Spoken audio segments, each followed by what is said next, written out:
Hi hello नमस्कार मी ऋषाली. तर तुमचं पुन्हा एकदा माझ्या मराठी व्लॉगमध्ये अगदी मनापासून स्वागत आहे. आजचा दिवस तुम्हाला अगदी आनंदाचा आरोग्याचा जावो ही स्वामीचरणी प्रार्थना. हा व्हिडिओ महाशिवरात्रीचा आहे. तर त्या दिवशी आम्हाला सुतक पण होतं आणि दुसऱ्या दिवशी 10वं होतं. त्यामुळे मग मला थोडं घरातलं पण आवरायचं होतं.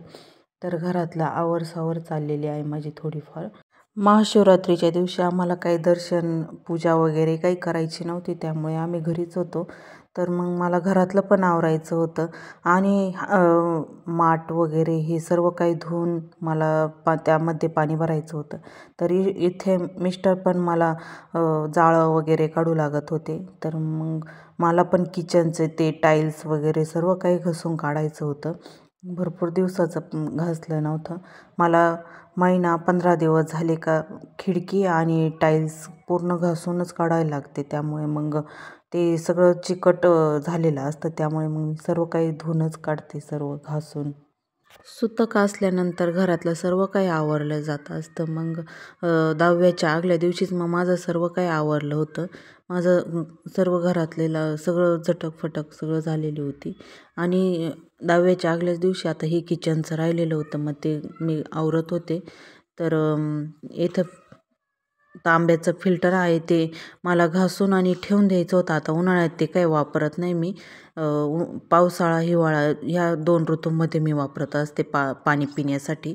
आणि उन्हाळ्यामध्ये मी मातीचा माठच वापरत असते. महाशिवरात्रीच्या दिवशी मिस्टरांना पण सुट्टी होती, मग त्यामुळे थोडीफार मला पण ते मदत करू लागत होते.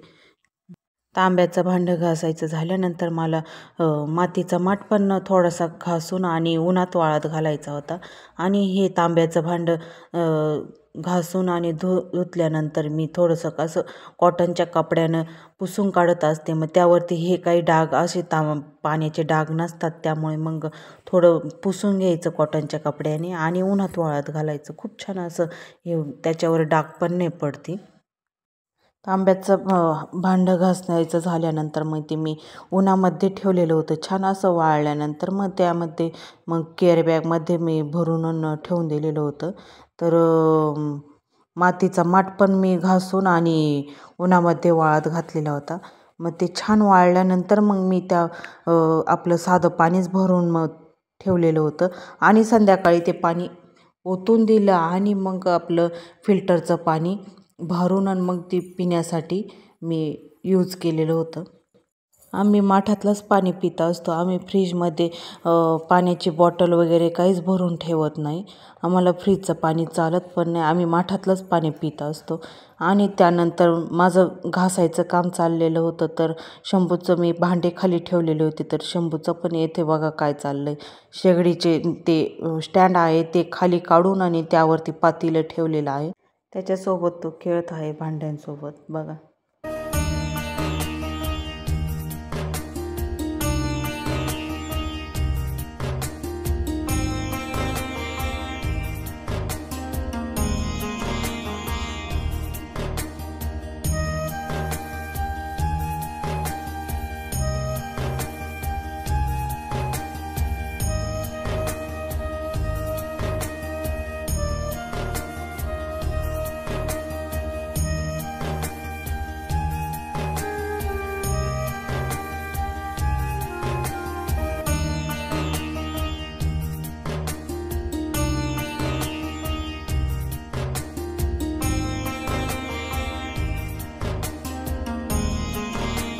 मग त्यानंतर मी किचन ओटा आवरण्यासाठी घेतला.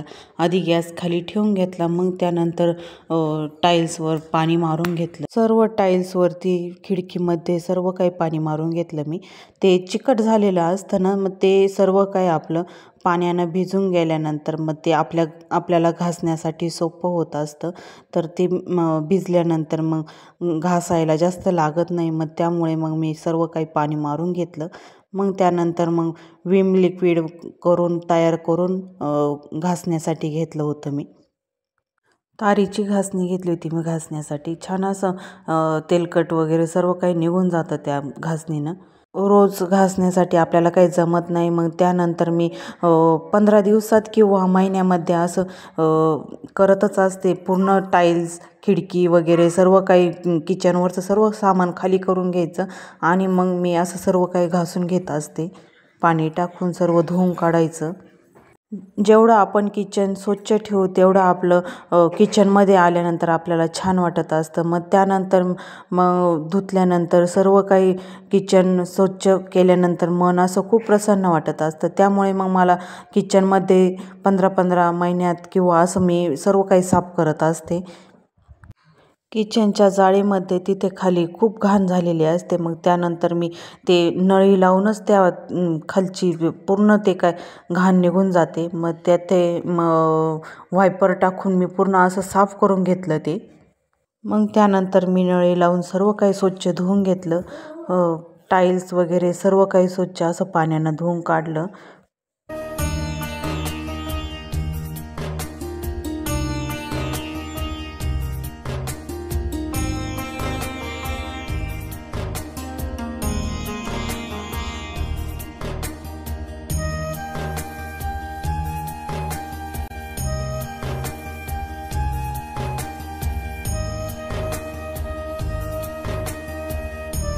माझं किचन धुण्याचं काम चाललं होतं तर शंभू पण येथे येत होता सारखा मागे मागे.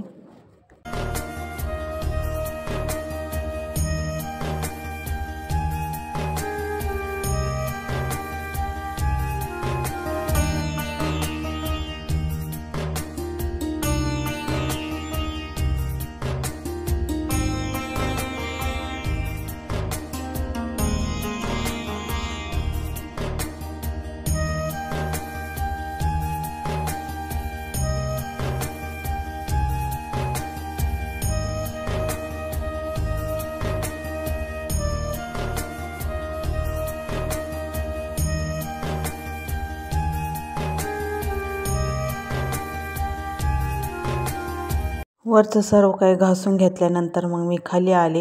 तर मग त्यानंतर मग गॅस सर्व घासून घेतला, ओटा पण घासून घेतला होता. तर मग सर्व काही क्लीन करून घेतलं होतं मी.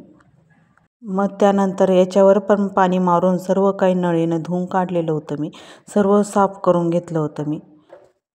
किचन ओट्यावरचं सर्व काही पाणी काढून घेतलं वायपरनं मी आणि त्यानंतर मस्त असं स्वच्छ पाण्यानं परत धुवून काढलेलं होतं आणि त्यानंतर मग कोरड्या कपड्यानं मग सर्व काही किचन पुसून काढलेलं होतं. मग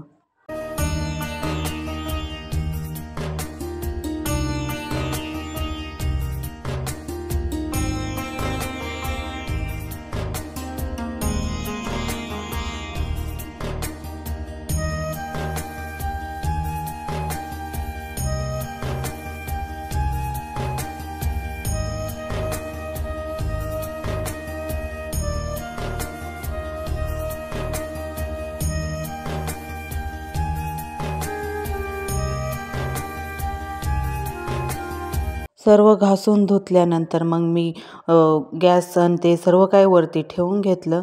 तर बघा किती छान वाटतंय असं. आणि मी माठ पण भरून ठेवला होता. तर आपलं पाणी टाकीचंच पाणी भरून ठेवलं होतं. तर मग वरती पण फरशीन ते सर्व झाडून काढलं होतं मी. फरशी पुसून घेतली होती मी. तर मग वरची फरशी पुसायची झाल्यानंतर मग खालचं पण झाडून काढलं आणि फरशी पुसून घेतली होती. तर सर्व काही साफ करून घेतलं होतं मी. झाडू मारून घेतल्यानंतर मग मला पुढचं समोरचं शोकेस पण पुसायचं होतं. ते त्याच्यावरती पण खूप धूळ झालेली असते. आता उन्हाळ्याचे दिवस आहेत. समोरची खिडकी उघडल्यानंतर सर्व काही धूळ त्या शोकेसवरती जमा होत असते. त्यामुळे मग मी त्यावरती पण असं फडकं मारून घेतलं होतं.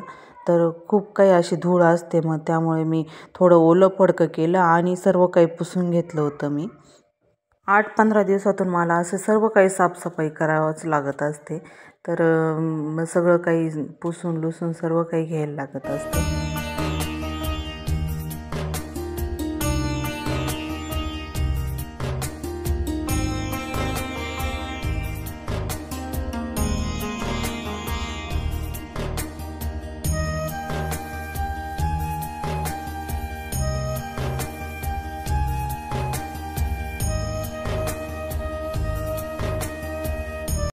शोकेस सर्व पुसायचं झाल्यानंतर मी शेवट टी व्ही पुसायला घेतली. तर कॉटनच्या कपड्याने रुमालानेच पुसत आहे मी. तर त्यावरती थोडं कॉलिन टाकून मग मी टी व्ही पुसत आहे. तर ओल्या पडक्यानं टी व्ही पुसायची नसते, तर ते मी थोडंसं कॉलिन टाकून मग टी व्ही पुसून घेत आहे. तर येथे सर्व काही फरची सर्व पुसल्यानंतर मग सुकलेले कपडे मी लगेच काढून आणले. आता ऊन जास्त असल्यामुळे मग कपडे लगेच सुकून जात असतात, त्यामुळे मी लगेच कपडे काढून घेत असते.